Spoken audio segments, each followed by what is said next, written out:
So one thing that I always explain about being a target individual, just like a lot of things in life, there's a lot of things that we can try to explain, but you can never really explain everything because at the end of the day, there is supernatural powers involved in this Gangstalking program.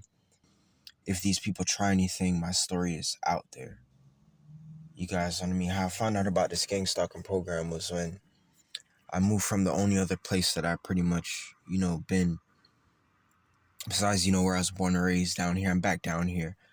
I've been back down here for like 1 year now, and from where I am right now, I moved, and I was up there for like 7 years. It's like a county one and a half, a city and a county 1.5 hour from where I am right now. And I always explain that when I was moving down there, to tell you guys the God honest truth, I didn't know of the gang stalking program. I didn't know what that was. And I told myself that I knew that when I was moving, I knew that it was going to follow me. Like, it's just something that's spiritual. That's how I know that it gets spiritual. So, if you are a target individual listening to this video, it don't matter if you relocate from the farthest place from where you are right now. You're still indeed going to be targeted because it gets spiritual.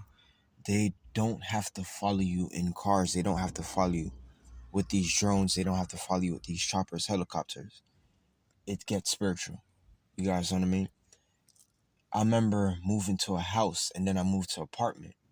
And as soon as I moved to my apartment, they already had these community stalkers, in the place. But, just getting back to when I moved to the house, when I moved from this county and I was on my way there, for some reason, I just had a feeling that, this gang, I had a feeling that I wouldn't stop. I knew that I wouldn't stop. I knew that they tried to let me feel as though I had some people that was after me. Like I had to be living that type of life when, you guys know what I mean? I'm not a criminal. I'm not involved in, any gang activity. I'm not involved in any of that type of stuff, but they had to, make me feel that type of way. So I ended up moving from, where I am right now. And, that's where, I also got to find out about how there's spiritual places that's connected to you and you're guided to these spiritual areas by the Lord.